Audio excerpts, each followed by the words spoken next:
There also seems to be a clear divide between voters in this general elections, those that voted for the PAP and those that voted for the opposition. This divide may in time only grow wider. How do you think, as president, you can heal this divide? The problem facing Singaporean is not whether it's PAP or opposition. The problem facing Singaporean is how do we have a better life for the future. So therefore I want to say we should address this problem not from a political angle, whether it's pro-PAP or pro-opposition, but let's find solutions that are good for the people. If we work towards in this non-partisan way, then people will have something to share. I think Singaporeans says we want to work hard, but we also want to have enough wages to pay for our cost of living and to save for retirement.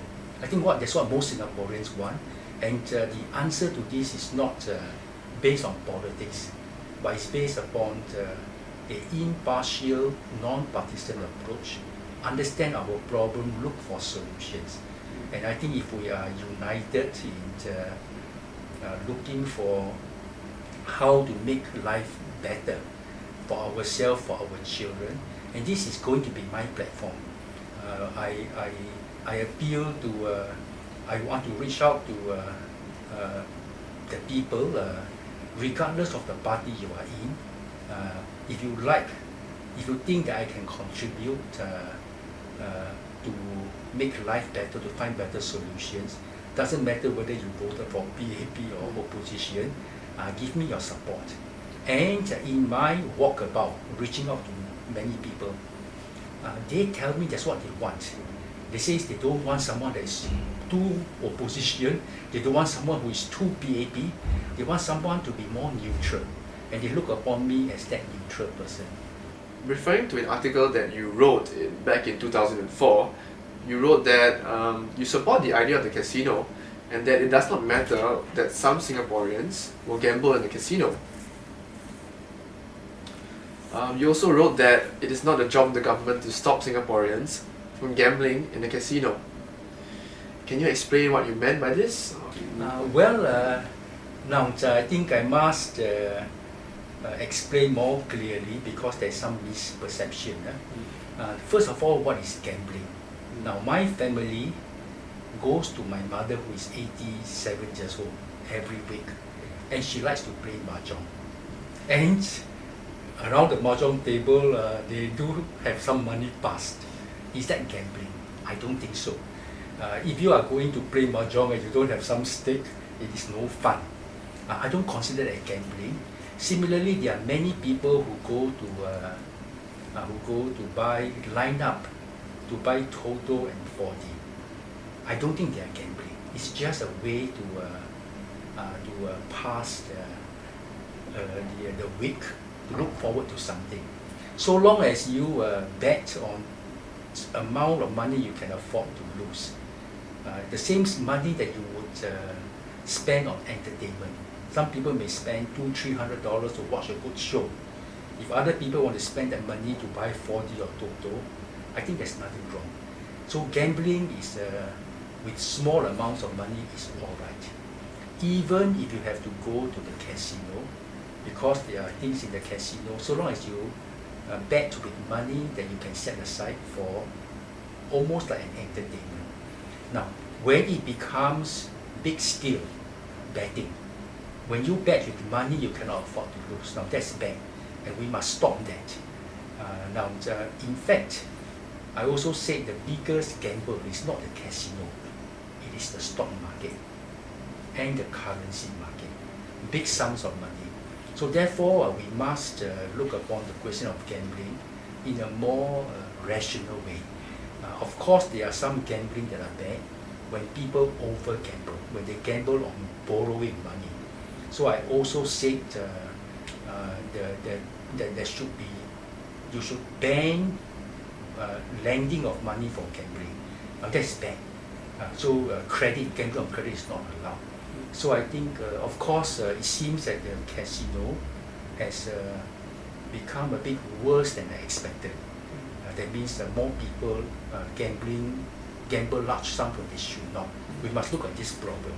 But then I want to still come back to the original premise that so long as people gamble small sums of money, it's a form of entertainment. I'm sure that the casino did reap economic benefit according to the plan of the government. But shouldn't the government have had the foresight to see the social issues that would have arose from such an adventure building the casino? Okay, now of course it's a question about foreseeing. It's very hard to foresee, but it's easier to act when you find a problem.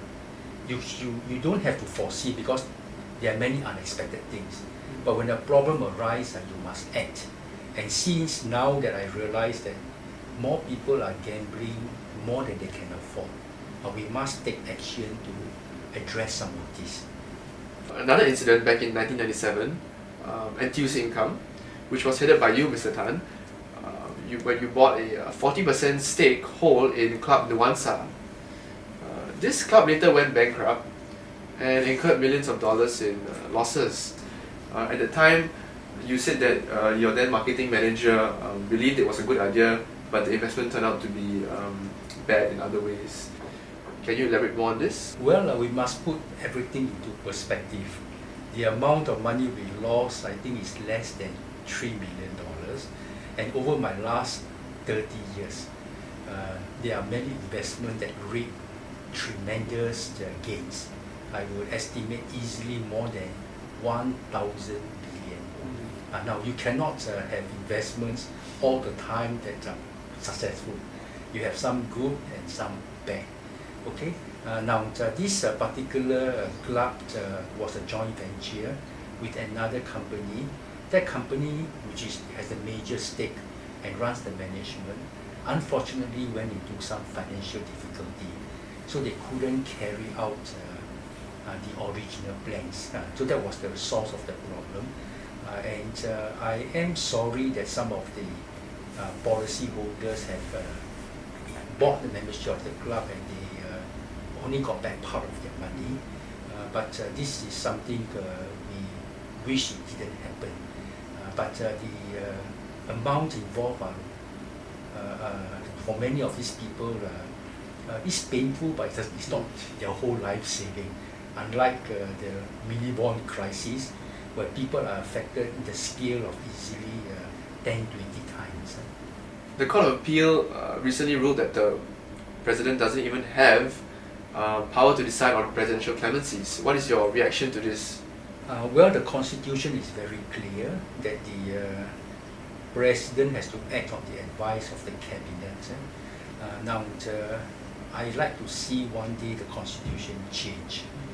It's better for the President to have the full right to decide because it's no point asking the President to sign a death sentence, which is against his own conscience. If you don't want the President to have that clemency, make it the government. The government will grant clemency. So it's not very good to ask the President to act against his own conscience. So I think we have to be, our society has to be more honest. Honest in the sense that whoever is the party that decide, take the consequence and don't expect somebody else to do it. But unfortunately, our constitution is what it is now. If I were the President, I would certainly give my views to the Cabinet so that the Cabinet can take it into account when they make the final advice to the President. And that's the best I can do. But the view that I carry shouldn't be just my personal view. I hope that it can be the view felt by large numbers of Singaporeans. One last question, Mr. Tan. There have been calls for a more open, inclusive society in Singapore. How, as President, do you think you can help contribute to this?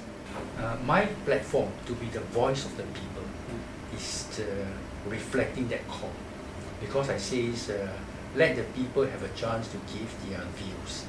Of course, as the President, I cannot handle all of this alone. That's why I want to form a personal council, a President's personal council, that can help me to assess these views. Now, we cannot take up every small issue. That's the job of the MP. But it has to be large issues affecting large numbers of people. So therefore, we should have those views collected and validated and assessed. And I want to convey this to the government. And I hope that the office of the president, using this process, can give to the government substantive views, and the government can take them into account. And this is part of that process to have a more consultative style. Of course, it's possible for this to be done within Parliament. And in many countries, it's actually the job of the Parliament. And I hope the Parliament of Singapore can play this role to assess the views of the people. And I hope the members of Parliament should approach this from a non-partisan view angle. What do I mean? You see, if these are views affecting large numbers of people, it doesn't matter whether it's brought up by party A or by party B. And you shouldn't be arguing just based on party. You should argue based on, are these valid views? Can we find a better solution? So I hope that Parliament can play this role. If not, I hope the President can play the role. Well, thank you, Mr. Tan. It's a pleasure.